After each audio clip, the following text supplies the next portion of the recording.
கர்த்தருடைய பரிசுத்த நாமத்திற்கு மகிமை செலுத்துகிறேன். எத்தனையோ நாட்களாக கிறிஸ்தவ வாழ்க்கையை வாழ்ந்துட்டு இருக்கேன். சொல்லப்போனால் 22 வருஷங்களாக இந்த தேவனை அறிந்து சபைக்கு போயிட்டு இருக்கேன். தொடர்ந்து நான் சபைக்கு போகிறேன் 22 வருஷமா. அதுக்கு முன்னால் நான் 10ஆம் வகுப்பு படிக்கும்போது இயேசுதான் தெய்வம் அப்படின்னு சொல்லி நான் சின்ன வயதில் தேடி இருக்கேன். ரொம்ப சின்ன வயசுல எனக்கு கடவுள் யாருன்னு கண்டுபிடிச்சிட்டேன். ஆனால் அவரை பற்றி அறிகிற அறிவு அப்படிங்கிறது உடனடியாக வரல. 22 வருஷங்களுக்கு அப்புறமும் எனக்கு இருக்கிற அறிவு மிக மிக கம்மி. அந்த சின்ன அறிவில் இவ்வளோ நல்ல வாழ்க்கை வாழ முடியும்னா, இந்த தேவனை ரொம்ப அறிஞ்சோன்னா நம்ம வாழ்க்கை எவ்வளோ நல்லா இருக்கும் அப்படிங்கிறத நான் உணர்றேன். அதை தான் உங்கள் முன்னால் சொல்ல விரும்புகிறேன். என்னோட வாழ்க்கையில் என்னோட திருமணத்திற்கு பின்னால் தான் என்னுடைய வாழ்க்கையில் மிகப்பெரிய மாற்றங்கள்லாம் நிகழ்ந்தது. 2001ஆம் வருடம் என்னோட திருமணமானது. 2002ஆம் வருடத்தில் நாங்கள் பேப்டிசம் எடுத்தோம். அதுக்கப்புறம் பார்த்தீங்கன்னா கிட்டத்தட்ட 22 வருஷங்கள் முடிஞ்சிருக்கு. அதில் கரெக்டாக 11 வருஷங்கள் முன்னால் பின்னால் அப்படின்னு பிரித்து பார்க்கும்போது, சில வருஷங்களுக்கு முன்னால் தேவன் எங்களுக்கு ஒரு அழைப்புனா என்ன அப்படின்னு தெரியாத நாட்கள்லேயே எல்லாரையுமே ஒரு நோக்கத்தோடு தான் தேவன் அழைச்சிருக்கிறாரு. எங்களுக்கு நோக்கம்னா என்ன, இந்த கடவுள் ஒருத்தரையும் இப்படியெல்லாம் கூப்பிட்டுருக்காரு ஒரு நோக்கத்தோட ஒரு வேலையை செய்யறதுக்கு, குறிப்பிட்டு இவங்க தான் இதை செய்யணும் அப்படின்னு கூப்பிட்டுருக்காருலாம் எங்களுக்கு புரியாதப்பயே எங்களுடைய அழைப்பை குறித்து தேவன் பேசியிருக்கிறாரு. அந்த நாட்களில் அழைப்புனா என்னன்னு தெரியல, எங்களுக்கு அபிஷேகம் அதெல்லாம் பெற்றுக்கொள்றது கொஞ்சம் நாட்கள் ஆனது. திரும்ப அந்த அழைப்பை குறித்து நாங்கள் உணர்ந்துட்டோம் நினச்சி பல வருஷங்கள் வாழ்ந்தோம். அந்த கரெக்டாக 11 வருஷம் முடிகிற நேரத்தில் நான் நினச்சேன், நான் தேவனுக்கு மிகவும் பிரியமான வாழ்க்கை வாழ்ந்துட்டு இருக்கேன் அப்படின்னு நினச்சி கம்ப்ளீட்லி இந்த உலகத்தில் என்னெல்லாம் ஒரு கிறிஸ்தவனா, உலக கிறிஸ்தவன் வச்சுக்கலாமே பேர் கூட, அப்படி நான் வாழ்ந்தேன். நான் இந்த தேவனை பிடிச்சிக்கிட்டேன். என்னால் முடிஞ்ச அளவுக்கு இந்த இயேசுவை சொல்லிடணும். நான் அப்போ கரெக்டான மனுஷியா இந்த கிறிஸ்தவ வாழ்க்கையை பர்ஃபெக்டாக வாழ்கிறேன் அப்படின்னு நான் நினச்ச அந்த 11ஆவது வருஷத்தில் நான் ஒரு விபத்தை சந்திக்கும் பொழுது உண்மையாகவே நான் அன்றைக்கு உணர்ந்தேன், ஒருவேளை இன்னைக்கு நான் இறந்தா நான் என்ன பதில் சொல்லுவேன், ஆண்டவருக்கு முன்பாக நான் என்னெல்லாம் செஞ்சுருக்கேன், அவர் எப்படிலாம் மகிமைப்படுத்தியிருக்கேன், உண்மையாகவே எனக்கு ஒரு நாள் இந்த அழைப்பை குறித்து சொன்னாரே அதை நான் சரியாக செஞ்சேனான்ற கேள்வி எனக்கு வந்தது. அதே போல் இந்த சபைக்கு நான் வரும்போது பாஸ்டரோட பாட்டு, உண்மையாக சொல்லணும்னா எனக்கு பாஸ்டரோட பாட்டை தான் முதல்ல ரொம்ப பிடிக்கும். அவரோட மெசேஜ்லாம் எனக்கு அந்தளவுக்கு எனக்கு உள்ளெல்லாம் போனதில்லை. அவர் பாடுற ஒவ்வொரு பாட்டுமே எனக்கு ரொம்ப ரொம்ப பிடிக்கும். இந்த பாட்டை கேட்கணும் அப்படிங்கிறதுக்காகவும் நான் வேறு சபைக்கு தொடர்ந்து நாங்கள் போயிட்டு இருந்தோம். அப்படி போயிட்டு இருக்கிற நாட்களில் சாயங்கால வேளையில் ஏன் நம்ம சும்மா இருக்கணும், நாம் போய் இந்த ஆராதனைக்காக முக்கியமாக நான் வர ஆரம்பித்தேன். அது என்னோட கணவனுக்கு கூட தெரியாது. நான் என்ன சொன்னோன்னா, நாங்கள் 2 பேரும் ஒரு முடிவு பண்ணோம், நம்ம தொடர்ந்து தேவ சமூகத்தில் நம்மளுடைய நேரத்தை செலவிடும் பொழுது நம்ம இன்னும் கர்த்தரை அறிந்து கொள்ளலாம் அப்படின்னு சொல்லிட்டு நாங்கள் தொடர்ந்து வர ஆரம்பித்தோம். கிட்டத்தட்ட ஒரு 2-3 வருஷம் கூட இருக்கலாம். அப்போ என்கிட்ட எந்த மாற்றமுமே கிடையாது. நான் வருவேன், பாஸ்டர் நல்லா பாடுறாரு, எப்பவும் போல நம்ம அப்படி ஒரு கிறிஸ்தவ வாழ்க்கை இன்னொன்று வாழ்ந்துட்டு இருக்கோம். நிறைய நேரங்கள் அப்படி வாழ்கிறோம், நான் வாழ்கிறேன். அப்படி நான் என்ன நினைப்பேன்னா, பர்ஃபெக்டாக இருக்குது இந்த மெசேஜ், அவங்கள மட்டும் ஜட்ஜ் பண்ணுறது பர்ஃபெக்ட் சூப்பர், இந்த சத்தியம் வேற யாருமே சொல்லலை, இவர் வேற ஒரு கோணத்தில் இந்த சத்தியத்தை நல்லா விளக்கமாக சொல்லியிருக்காரு, எனக்கு நல்ல திருப்தியாக இருக்குது அப்படின்ற ரேஞ்சில் கிட்டத்தட்ட இந்த சபைக்கு கொஞ்ச நாட்களாகவே அப்படியே தான் என்னோட வாழ்க்கை போனது. ஒரு குறிப்பிட்ட தருணத்தில் பாஸ்டருக்குள்ள ஒரு மறுரூபம் வந்திருக்கணும்னு நான் விசுவாசிக்கிறேன். ஏன்னா மேபி அவர் நல்லா இருந்திருக்கலாம், என்னோட கண்கள் அப்படி பார்க்குது. அவரை ஒரு பெரிய ஷேக் இந்த சபைக்குள்ள உண்டாக ஆரம்பிச்சது. அவர் கொடுக்குற செய்தி எல்லாமே நம்மளை மீண்டும் மீண்டும் யோசிக்க வச்சது. நான் இதை திரும்ப கேட்கணும், இதுல என்ன இருக்கு அப்படிங்கிறத நான் கொஞ்ச நாளைக்கு முன்னால அப்படி அப்படி டர்ன் பண்ணார் ஆண்டவர் என்னோட இருதயத்தை. நீ வாழ்ற வாழ்க்கை, இந்த வார்த்தையெல்லாம் நீ இன்னும் முழுமையா ஏற்றுக்கொண்டு இந்த வார்த்தையெல்லாம் நீ கடைபிடிச்சு நீ இன்னும் வாழல. நீ நினைக்கிற நீ நல்ல விசுவாச வீராங்கனைன்னு உன்னையே மெச்சிக்கிற, ஆனா அப்படி இல்லை, இன்னும் நிறைய இருக்கு இந்த வாழ்க்கையில அப்படிங்கிறத ஒரு லைட் எனக்கு வர ஆரம்பிச்ச நேரம் ஏன் சபை அப்படிங்கிறதையும், அந்த சபையில என்னெல்லாம் இருக்கு. ஏன்னா நாங்க ஒரு பெரிய ஃபேமிலி, எங்களுக்கு எப்பவுமே நாங்கள் ஒன்றா இருந்தே பழகின ஒரு குடும்பம் அப்படிங்கிறதுனால நான் நினைப்பேன், சபை பெருசாக இருக்கலாம், பட் ஃபெல்லோஷிப் ஐக்கியம் இருக்கா, ஒருவர் அன்பாக இருக்காங்களா, ஒருத்தருக்கு ஒரு பிரச்சனைன்னு வந்தால் அவங்க போய் நிற்கிறாங்களா, அவங்களுக்காக உண்மையான அன்போட ஜெபிக்கிறாங்களா, இதெல்லாம் நான் யோசிச்சுட்டே இருப்பேன். ஏன்னா நாங்கள் ஆரம்பத்தில் முதல்ல போன சபை எப்படின்னா, அது ஒரு சிறிய கூட்டம், எல்லாருமே ஒருத்தருக்கு ஒருத்தர் எங்களால் என்ன உதவியெல்லாம் செய்ய முடியுமோ அப்படியெல்லாம் நாங்கள் அவங்கள உறவுகள் சொல்லி கூப்பிட்டு அப்படி இருந்தோம். அது ரொம்ப மிஸ் ஆகுது அப்படிங்கிறதும் எனக்குள்ள ஒரு வருத்தம் இருக்கும். இங்கே வர ஆரம்பிச்சதுக்கப்புறம் நானும் ஆரம்பத்தில் ரொம்ப கவனமாக இருப்பேன், அனாவசியமாக யார்கிட்டையும் அதிகமாக பேசிடக்கூடாது, ஏன்னா நான் ஓட்டவாயிடா அப்படின்னு எனக்கு தெரியும். எதையாவது உளறிட்டு நம்ம அடுத்தவங்களுடைய வாழ்க்கையில ஒரு பாதிப்பை உண்டு பண்ணிடக்கூடாது அப்படி நான் பேசதான் செய்வேன். ஏன்னா என்னோட ஸ்பாவம் என்னன்னா, யார் கூடயாவது பேசி பழகிட்டே இருக்கணும், ரொம்ப பேசிட்டே இருக்கிறது என்னோட ஸ்பாவம்.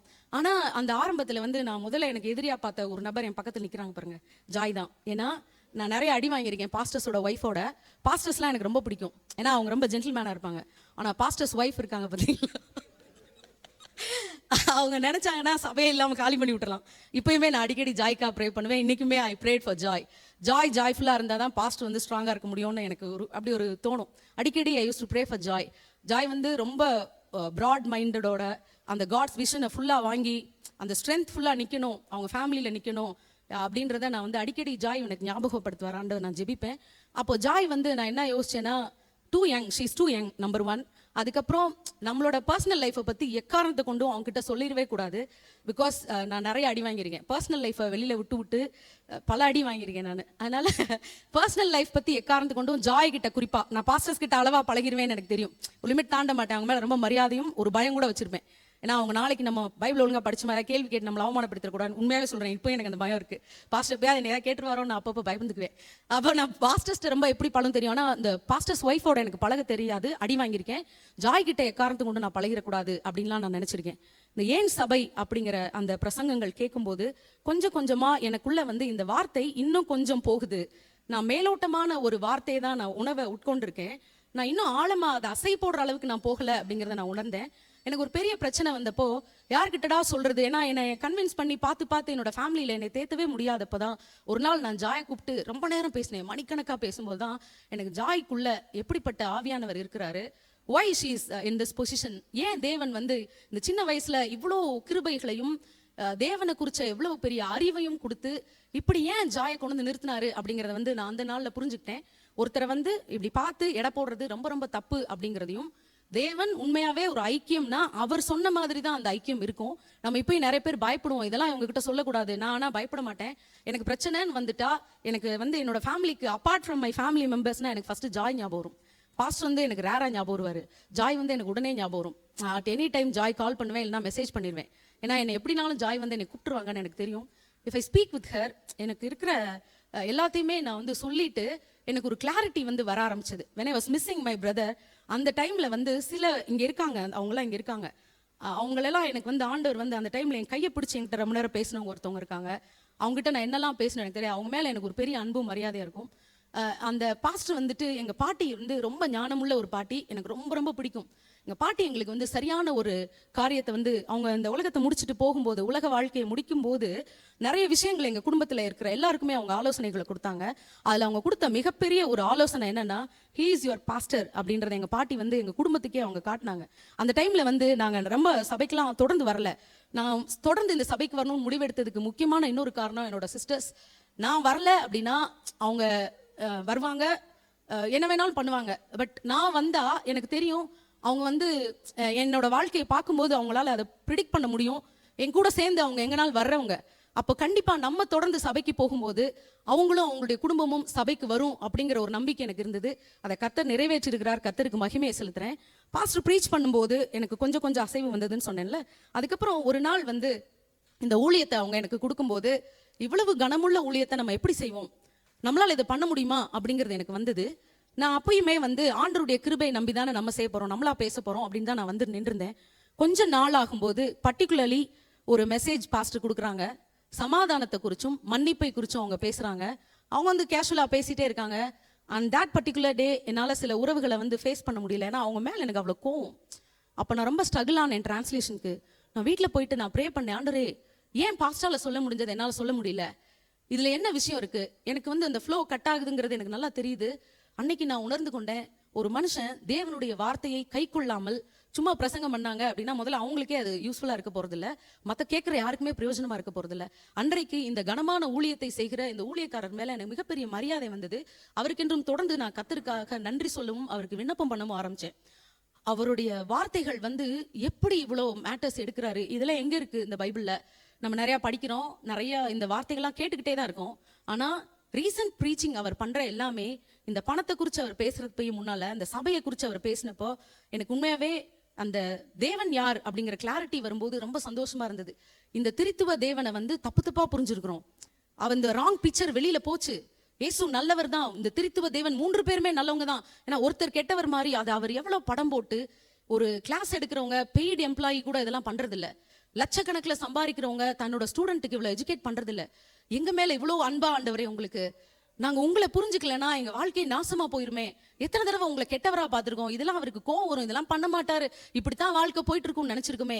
நீங்க தண்டிக்கிறவர் இல்ல, மன்னிக்கிறவர்ங்கிறதையும், நீங்க எப்பவுமே ஒரே மாதிரி இருக்கீங்கன்றதையும், மாறாதவர் மாறாதவர்னு பாடி இருக்கலாம். ஆனா உண்மையாவே உள்ள இல்ல. அது இந்த ஆத்மாவுக்கு ஒரு வெளிச்சமும் பிரகாசமும் கிடைக்க ஆரம்பிச்சது. அதுக்கப்புறம் இந்த ஃபாஸ்டிங் ப்ரேயருக்கு வந்து நான் கண்டினியூஸா போக ஆரம்பிச்சேன். ஏனோ தெரியாது, இந்த ஃபாஸ்டிங் ப்ரேயர் வந்து நான் I thank God whole heartedly. அதுல நான் பெற்றுக்கொண்ட நன்மையை வந்து விவரிக்கவே முடியாது. ஏன்னா அதை என்ஜாய் தான் பண்ண முடியும். நான் அதை மிஸ் பண்ணாம போகணும்னு தீர்மானம் பண்ணேன். ஆண்டவர்கிட்ட சொன்னேன், ஆண்டவரே எனக்கு வந்து நான் லீவ்லாம் அதிகம் எடுக்காத ஒரு கஞ்சே நான். ஆனா அந்த செகண்ட் சாட்டர்டே எக்காரணத்தை கொண்டு என்ன மீட்டிங் வச்சாலும் கேன்சல் பண்ணுவோம். நம்மளுடைய ஆத்மாவுக்கு தேவையானது அந்த இடத்துல இருக்கு. இந்த அபிஷேகம் ஊற்றப்பட்டு ஆண்டவர் என்கிட்ட பேசினது. சங்கீதம் 133 ஆண்டவர் படிக்க வச்சாங்க. இந்த ஆரோனுடைய தலையிலேருந்து அது எப்படி வடிஞ்சு அவனோட உடையிலெல்லாம் பட்டு அது வந்து ஒரு எப்படி போகுது, அது அங்க ஜீவனையும் ஆசீர்வாதத்தையும் கட்டளையிடுகிறார்னு அது எனக்கு பிடிச்சிருச்சு. அந்த வார்த்தை எனக்குள்ள போயிருச்சு. ஆண்டவரே உடைய அபிஷேகம் இருக்கிற இடத்த நான் மிஸ் பண்ணவே மாட்டேன், நான் நிச்சயமா போவேன் அப்படின்னு சொல்லி நான் அந்த ஃபாஸ்டிங் ப்ரேயருக்கு போக ஆரம்பிச்சேன். அதுல நான் பெற்றுக்கொண்ட நன்மைகளும் டிரான்ஸ்ஃபர்மேஷனும் அளவில்லாதது. பல வருஷங்களா மன்னிக்கவே முடியாம இருந்த சில உறவுகளை நான் நினைச்சேன் ஐ ஹவ் forgiven them அப்படின்னு நான் நினைச்சேன். இல்லவே இல்லை. எப்போ பாஸ்ட் வந்து அவங்க சொல்ற சில வார்த்தைகள் வந்து எனக்கு ரீவைண்ட், அது காதுக்குள்ள வந்து கேட்டுட்டே இருக்கும். வேற என்ன பார்த்துட்டு இருந்தா கூட அவர் சொன்ன சில, அது பைபிள் வசனம்லாம் இல்லை, இப்படி செய்யுங்கன்னு சொன்னது வந்து எனக்கு திருப்பி திருப்பி எனக்கு கேட்டுட்டே இருக்கும். அப்போ வந்து பாஸ்ட் சொன்னது, வேற டீல் பண்ணு, ரூட்டை டீல் பண்ணுங்க, எந்த பிரச்சனையா இருந்தாலும் மேலோட்டமா பார்க்காதீங்க, அதோட வேர் என்ன, எதனால இந்த காரியம் நடந்தது அப்படின்னு ரூட்டை டீல் பண்ணுங்கன்னு சொல்லும்போதுதான் சில உறவுகளை மன்னிக்காமே நான் இருந்திருக்கேன் பல வருஷமா. நான் நினைச்சேன், நான் பல ஜெபங்கள்ல ஃபாஸ்டிங் ப்ரேயர்ஸ்ல நான் ஒப்பு கொடுத்துருக்கேன், நான் மன்னிச்சிட்டேன்னு நான் நினைச்சிருக்கேன். உண்மையாவே நான் மன்னிக்கல. எப்போ இந்த கசப்பை குறித்து சமாதானத்தை குறித்து பாஸ்டர் ப்ரீச் பண்ண ஆரம்பிச்சாங்களோ, உண்மையான சமாதானத்தை வந்து நான் உணர ஆரம்பிச்சேன். அவங்கள பத்தி கசப்பு வேரோடு பிடுங்கப்பட்டு என்னுடைய குடும்பத்துல ஒரு நல்ல ஐக்கியமும், என்னோட சொந்தங்களுக்குள்ள ஒரு நல்ல மன்னிக்கிறது எவ்வளோ ஈஸி அப்படிங்கறத வந்து நான் புரிஞ்சுக்கிட்டேன். அது தேவ கிருபையினால ஆச்சு. அப்போ வந்து என்னோட சந்தோஷம் பரிபூர்ணப்படுறதை வந்து நான் பார்த்தேன். தேவனுக்கு நன்றி சொல்றேன். என்னைய மன்னிக்கவே முடியாது அவங்களால, நான் தப்பா நினைச்சிருந்தேன். பாஸ்டர் சில வார்த்தைகளை சொல்லுவாங்க, ஒரு பிரச்சனை வரும்போது உங்க பாயிண்ட் ஆஃப் வியூல இருந்து மட்டும் பார்க்காதீங்க, அதர்ஸ் பாயிண்ட் ஆஃப் வியூல இருந்து பாருங்க அப்படின்னு சொல்லுவாங்க. நான் இந்த மாதிரி பிராக்டிஸ் பண்ணதே இல்லை. எந்த விஷயம் நடந்தாலுமே நான் ஃபர்ஸ்ட் என்னை மட்டும் தான் பார்ப்பேன். ஏன் இப்படி நடந்தது, நம்ம இங்க எப்படி செஞ்சிருக்கணும், ஏன் இதை இப்படி விட்டோம், சரி ஓகே இதை நம்ம மாத்திக்குவோன்னு. ஆனா நான் அதர்ஸ் பாயிண்ட் ஆஃப் வியூல இருந்து பார்க்கும்போது என்னுடைய குடும்பத்துல இந்த உறவுகளை சரிப்படுத்துறதுக்கு வந்து, என் பையன் ஏன் இப்படி பேசுறான், என் வீட்டுக்காரர் ஏன் இப்படி இருக்கிறாரு, அவங்க ஏன் இப்படி நினைக்கிறாங்கன்னு அவங்களுடைய கண்கள்ல இருந்து என்னைய பாக்குறதுக்கு கர்த்தர் எனக்கு உதவி செஞ்சார். அதனால அவங்களுக்கு வந்து என் பையன் என்ன கேட்டான், அம்மா ஏன் நீங்க இப்ப பேசவே மாட்டீங்க, ரொம்ப அமைதியா இருக்கீங்களே. ஏன்னா நான் பட்டுன்னு ஜட்ஜ்மெண்ட் பண்ணுவேன். ஜட்ஜ் நாட் அப்படிங்கிறத பாஸ்டர் சொல்லி கொடுத்தாங்க. யாரையும் வந்து நியாயம் தீர்க்காதிருங்கள், ஒருவரில் ஒருவர், ஒருவருக்கொருவர். இதெல்லாம் நான் நினைச்சேன் I'm leading a perfect life அப்படின்னு நான் நினைச்சேன். நெவர்னு நான் புரிஞ்சுக்கிட்டேன். எனக்கு கல்யாணம் 22 வருஷம் முடிஞ்சு 23வது வருஷம் வருது. But I did nothing. என்னோட மேரேஜ் லைஃப்ல நான் என்ன சாதிச்சிருக்கேன் அப்படின்னு பார்த்தா எனக்கு ரொம்ப அவமானமா இருக்கு. But I am not ashamed to share this because பெரிய காரியங்களை கர்த்தர் செய்ய போறாரு. நான் வந்து விசுவாசிக்கிறேன். என்னைய தேவன் இணைச்சும் போது எனக்கு இந்த பேப்டிசம் அந்த ஸ்பிரிட் லீடிங்லாம் எனக்கு கிடையாது. But I obey to the word of God. என்ன சொல்லி தேவன் எனக்கு பேசினார் அப்படின்னா, நீ இந்த திருமணத்தை பண்ணுனேன்னா உன்னுடைய வாழ்க்கை ஆசீர்வாதமா இருக்கும் ஆண்டவர் சொல்லியிருக்கிறாரு. ஹவு ஃபார் நான் அந்த வார்த்தையை எவ்வளவு தியானம் பண்ணியிருக்கேன்னு எனக்கு தெரியல. I thought I am leading a good life. இல்லை அப்படிங்கிறது வந்து எனக்கு உணர்த்துகிற அந்த தேவனுக்கு நன்றி செலுத்துகிறேன். நான் போக வேண்டிய என்னுடைய அந்த மிகப்பெரிய அழைப்புக்கு தேவன் என்னை எப்படி உருவாக்கிட்டு வராரு. ஏன்னா எடுத்த உடனே உங்களை பெரிய ஆள் ஆக்கி பெருசா உங்கள்கிட்ட கொடுத்தா அதை ஹேண்டில் பண்ற திராணி வராது. உன்னைய தேவன் ப்ரிப்பேர் பண்ணுவாரு. ஒரு விஷயத்தை நீ ஹேண்டில் பண்றதுக்கு முன்னால தேவன் உன்னை ஆயத்தம் பண்ணுவாருன்னு பாஸ்டர் சொன்னாங்க. உண்மையாவே I am getting ready for a great blessing அப்படிங்கிறது எனக்கு நல்லா தெரியுது. என்னுடைய உறவுகளை மாற்றவும் என்னைய நான் மாற்றிக்கொள்ளவும் ஐ ரிஜாய்ஸ். இந்த தேவனுடைய பிரசன்னத்துக்கு வரும்போதெல்லாம் நான் எவ்வளவா இதுக்கு முன்னால நான் அப்பப்போ ஆராதிப்பேன். இங்கேயுமே சொல்றேன், இங்கே வந்து சில வருஷமா எனக்கு பிரவீன் பாடினா சில பாட்டு தான் பிடிக்கும். பாஸ்டர் பாடினாலுமே ஐயோ இந்த பாட்டு போய் பாடுறாரேன்னு நான் நினைச்சிருக்கேன். பட் என்ன பாடினாலும் நான் ஆராதிக்கிறது இந்த தேவனை. யார் பாடினாலும் நான் அடிக்கடி நினைப்பேன், பாஸ்டர் கிட்ட அந்த காணிக்கை பாட்டு பாடுறேன் மைக்கை வாங்கிட்டு நான் பாடும்போது ஐயோ இவர் ஒரு பெரிய பாடகர் போட்டு கத்திட்டு இருக்குமேன்னு அடிக்கடி நான் பாஸ்டர் வந்து யோசிப்பேன். How he is able to accept all people. ரொம்ப நம்ம different age group of people இருக்கோம். இங்கே வந்து வேற பின்னணியில இருந்து வரோம், நம்ம எங்கெங்கேயோ இருக்கிறோம். ஆனா அவரை நான் பார்ப்பேன், he has accepted all. Joy பார்ப்பேன், she is able to speak with everyone. அவங்களுக்கு அந்த ஏஜ், இவங்க இந்த ஊர் அந்த ஊர், இவங்க என்ன பேக்ரவுண்டு, இவங்க வேலை பார்க்குறாங்களா வேலை பார்க்கலையா, அதெல்லாம் அவங்களுக்கு தேவையே இல்லை. they preach, they live what they preach. அதை நான் பார்க்கும்போது எனக்கு சந்தோஷமா இருக்கும். ஆண்டவர்கிட்ட போய் நான் அடிக்கடி கேட்பேன், பாஸ்டால முடிஞ்சது ஏன் என்னால முடியல ஆண்டவரே, அவர் எப்படி பேசுறாரு, அவரால ஃப்ளோ வருது அப்படின்னா இஸ் லிவிங். நான் இங்க இருந்து நான் என்னோட சின்ன வயசுல இருந்து என்னன்னா, நான் செய்யாத உன்னை யார்கிட்டயுமே சொல்ல மாட்டேன். இந்த இடத்துல வந்து தேவன் என்னை நிற்பதற்கு எனக்கு கிருபையை மட்டும் கொடுக்கல, என்னை மறுரூபப்படுத்துகிறத நான் உணர்றேன். நான் பயத்தோடும் நடுக்கத்தோடும் நான் தேவனிடத்துல போய் சேர்றேன். ஆண்டவரே, நான் நின்று பேசும்போது நான் கை கொள்ள வேண்டும். நான் கை கொள்ளாத நான் பேசுற மாதிரி சூழ்நிலை எனக்கு வரக்கூடாதுப்பா. எனக்கு ஒருவேளை நான் அப்படி தவறுகிற காரியங்களை நான் அவரோட ரெக்கன்சைல் ஆகிறதுக்கு எனக்கு வந்து இந்த ஊழியம் வந்து என்னை கிருபையாய் தேவன் இந்த காரியத்துல செய்ய வச்சது எனக்கு பெரிய பலனை கொடுத்திருக்குது. உங்களுக்கு இந்த உலகத்துல நடக்கிற ஒரு விஷயத்த சொன்னா உங்களுக்கு என்கரேஜ் ஆகுன்றனால இந்த விஷயத்த நான் சொல்றேன். ஒரு பொருளை நம்ம வாங்கணும்னா நம்ம அந்த சபையும் பொருளாதார செழிப்பும் கேட்டுட்டே வரும்போது நான் வந்து பண விஷயத்துல பயங்கரமான கஞ்சேன். நான் ₹1 கூட தேவையில்லாம இழந்துட்டா எனக்கு செத்துடலாம் போல ஆயிருவேன். அப்படி நான் பயப்படுவேன். But when he was pastor was preaching, உன் பணம் உன் கையை விட்டு போகும்போது சந்தோஷமா கொடு அப்படின்னும் போது எனக்கு ஷாக் ஆச்சு. அது எப்படி நான் செலவு பண்ற பணம் எனக்கு கையை விட்டு போகும்போது எனக்கு எப்படி சந்தோஷமா இருக்க முடியும், இவர் என்ன சொல்லிட்டு இருக்காரு அப்படின்னு யோசிச்சேன். ஆனா ஜாய் திருப்பி அதை ரிப்பீட் பண்ணாங்க. நான் தனியா பேசும்போது நம்ம கிட்ட இருந்து போறது எல்லாமே ஒரு நல்ல விஷயத்துக்கு போகுது. என்கிட்ட இருந்து என்ன போனாலுமே யாரோட தேவையோ சந்திக்க போகுது, பெரிய பெரிய பிளஸிங்கா மாறப்போகுது. என்கிட்ட இருந்து போறது அதை நான் அக்செப்ட் பண்ணேன். உண்மையாவே எனக்கு செலவழிக்கிறது இப்போ வந்து கஷ்டமா இல்லை. கணக்கு பார்ப்பேன், இப்பயும் கணக்கு பார்ப்பேன். ஆனா செலவு பண்றது நான் வருத்தத்தோட செலவு பண்ணாதபடி தேவன் எனக்கு ஒரு மாற்றத்தை கொடுத்திருக்கிறாரு. நான் மாறுவதை பார்த்து ஒரு அசைவு என்னுடைய பிள்ளையோட வாழ்க்கையில உண்டாகும் போது நான் மிகப்பெரிய சந்தோஷம் அடைகிறேன். ரீசெண்டா நடந்த ஒரு விஷயம், பாஸ்டர் வந்து ஒரே ஒரு வசனத்தை ஒரு நாள் ப்ரீச் பண்ணாங்க. நீங்க அப்பம் இல்லாததற்காக, திருப்தி செய்யாத பொருளுக்காக உங்களோட பணத்தையும் பிரயாசத்தையும் ஏன் செலவு பண்ணிட்டு இருக்கீங்க அப்படின்ற வார்த்தையை பாஸ்டர் இங்க சபையில பிரசங்கம் பண்ணிட்டு இருக்காங்க. இந்த வார்த்தை வந்து முத நாள் பேசியிருக்கிறாங்க. என் பையனுக்கு தெரியாது இதெல்லாம். அவன்கிட்ட வந்து ஒரு தேவைக்கு வந்து இல்லைன்னு சொன்ன உடனே அவனுக்கு ரொம்ப அப்செட் ஆயிடுச்சு. அவன் போயிட்டு எனக்கு சாப்பாடு வேணான்னு சொல்லிட்டு போனான். எனக்கு வருத்தமா இருந்தது. ஆண்டவரே, நீங்க என் பிள்ளையோட பேசுங்க. நானும் வந்து போயிட்டேன். திருப்பி வந்து அம்மா இங்க வாங்க அப்படின்னு பைபிளை தூக்கிட்டு வந்தான். என்னடா பைபிளோட வரான்ட்டு நான் பார்க்கும்போது அவன் ஏசாயா புக் ஓப்பன் பண்ணி அந்த பாஸ்டர் இங்கே என்ன ப்ரீச் பண்ணாங்களோ, நீங்களும் நானும் ஆராதிக்கிற தேவன் நமக்கு மட்டும் இல்ல, நம்ம குடும்பத்திற்கும் தேவனா இருக்கிறார். அவங்க எல்லாரையுமே இசைவாய் கட்டி எழுப்புகிற இந்த வார்த்தையும் இந்த வல்லமையும் இந்த வார்த்தைக்குள்ள, இந்த தேவனுடைய வார்த்தைக்குள்ளதான் எல்லாமே இருக்கு. அவருடைய அந்த ஆவிக்குள்ள எல்லாமே இருக்கு. அவனோடு யார் பேச முடியும்? தேவனை தவிர. நான் பேசல அவன்கிட்ட. அவன் எடுத்துட்டு வந்து காட்டுறான் அந்த வசனத்தை. அப்பம் இல்லாததுக்காக இதுக்கெல்லாம் ஏன் நீ செலவு பண்ற, கவனமா என் இடத்துல செவியை சாச்சு நலமானதை நீ புசிப்பன்னு சொல்லி பயங்கர சந்தோஷமா இருந்தது.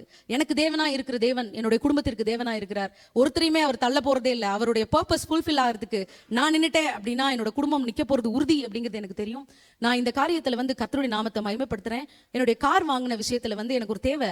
அப்ப பாஸ்டர் வந்து பணத்தை பிரசங்கம் பண்ணும்போது சொல்றாங்க, பணம் எல்லாம் ஒரு விஷயம் இல்ல, உன்னுடைய தேவைகளை வந்து தேவனுக்கு தெரியப்படுத்து அப்படின்னும் போது நான் யோசிக்கிறேன், எனக்கு தேவை இவ்வளவு பெரிய கார் எனக்கு வேணும், ஆனா என்கிட்ட ₹1 கூட கிடையாது, நான் எப்படி இந்த காரை வாங்குவேன் அப்படின்னும் போது இந்த தேவன் நம்மளுடைய தேவைகளை எப்படி சந்திப்பார், அவருடைய ஐஸ்வர்யத்தின்படி, அவருடைய மகிமையின் ஐஸ்வர்யத்தின்படி சந்திப்பார் அப்படிங்கறது என்னால நம்ப முடிஞ்சது. ஆச்சரியம் பாத்தீங்கன்னா, நான் அதுக்கு வந்து ₹5000 பே பண்ணேன் அந்த காருக்கு. அது வந்து 9.37 அந்த காரோட ஒர்த். நான் பே பண்ணது வெறும் 5000.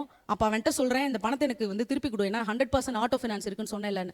அவன் சொல்றான், மேம் யாருக்குமே அப்படி பண்ணதில்லை, 11,000 பே பண்ணணும் நீங்க அப்படின்றான். என்கிட்ட இவ்வளவுதான் இருக்குன்னா சரின்ட்டான். சரி, எல்லாம் பே பண்ணி முடிச்சதுக்கு அப்புறம் அடுத்த ஆச்சரியம் என்னன்னா, கார் வந்ததுக்கு அப்புறம் அந்த பணம் ரீஃபண்ட் ஆகும்ல, ₹5382 எனக்கு செக் வந்திருக்கு. ₹5582. ₹582 ஒரு கார் கம்பெனி எனக்கு கொடுத்து அவங்க எனக்கு காரையும் கொடுத்துருக்காங்க. இந்த உலகத்துல நடக்கவே முடியாது. தேவன் மேல விசுவாசம் வைக்கும் போது, நம்மளுடைய தேவைகளுக்காக இந்த தேவனை விசுவாசிக்கும் பொழுது அவர் நம்ம தேவைகளை எல்லாம் சும்மா அற்பமா சந்திக்கிறது இல்ல, அவருடைய மகிமையின் ஐஸ்வர்யத்தின்படி அதெல்லாம் சந்திக்கிறார் அப்படிங்கிறத நான் பார்க்கும்போது இதிலும் பெரிதானவைகளை பார்ப்பேன் அப்படிங்கிற நம்பிக்கை எனக்கு வருது. தொடர்ந்து மறுரூபம் அடைகிற காரியங்களை வந்து அதை எக்ஸ்பிளைன் பண்ண முடியாது, எக்ஸ்பீரியன்ஸ் பண்ண முடியும். I'm experiencing. என்னோட சமாதானம் எவ்வளோ நிறைவா இருக்கு, என்னுடைய கசப்பு எவ்வளோ மறைஞ்சிருக்கு. ஃபியரா லவ்வா எதில் ஆப்ரேட் பண்றேன் அப்படிங்கிறது அடிக்கடி பாஸ்டர் பேசின எனக்கு ஞாபகம் வரும். நான் அப்போ ஃபியர்ல ஆப்ரேட் பண்றேன், நான் ஸ்டாப் பண்ணுவேன். I should operate out of love. எனக்கு காட்ஸ் லவ் எனக்கு இருக்கு, I'm filled with the grace and love of God, அதுலேருந்து நான் செயல்படுறேன் அப்படிங்கிற தீர்மானம் எடுக்கும்போது என்னுடைய சமாதானம் பெருகுவதையும் பயமில்லாத இருக்கிறதையும் நான் பார்த்துக்கிட்டே வரேன். அடுத்து ஒரு சத்தம் எனக்குள்ள கேட்டுட்டே இருக்கிற சத்தம், ரீசெண்டா எதை சம்பாதிச்சாலும் ஞானத்தை சம்பாதி, புத்தியை சம்பாதி, எங்கூட கர்த்தர் பேசிட்டே இருக்கிறாரு. அடிக்கடி நான் பாஸ்டர்ட்டையும் சிஸ்டர்ட்டையும் சொல்வேன், என்கிட்ட பேச போறது, என்கிட்ட பேசினது உங்களுக்கு எப்படி தெரியும், எப்படி தெரியும்னு கேட்பேன். ஏன்னா எங்களுக்குள்ள அப்படிப்பட்ட ஒரே ஆவியானவர் ஆளுகை செய்கிறத பல சூழ்நிலைகள்ல நாங்க வந்து அனுபவிக்கிறோம். கர்த்தருக்கு மகிமையை செலுத்துறேன். Count your ways. இதையுமே எனக்கு உங்கள் வழிகளை சீர்தூக்கி பாருங்கள். ஒவ்வொரு விஷயம் பண்ணும்போதும் கவுண்ட் யுவர் வேஸ் அப்படிங்கிறது எனக்கு முன்னால வருது. கர்த்தருக்கு நான் நன்றி செலுத்துறேன். எப்படிப்பட்ட உன்னதமான தேவ பிள்ளைங்களை அபிஷேகிச்சு இதுக்கென்று பிரயாசம் எடுத்து அவங்களோட ஏஜ்க்கு அவங்க என்ன வேணா பண்ணலாம். இங்க வர வேண்டிய அவசியம் இல்லை. இங்க இருந்து பெரிய பிளஸிங் அவங்க எடுத்துக்கிட்டு போற மாதிரி யாருக்கும் தோணலாம். உண்மையாவே அவங்களுக்கு மிகப்பெரிய பரத்திலிருந்து வருகிற பிளஸிங்ஸ் இருக்கு. அவங்களுக்காக நான் கர்த்தரை ஸ்தோத்திரிக்கிறேன். தேவனுக்கே நன்றி செலுத்துகிறேன்.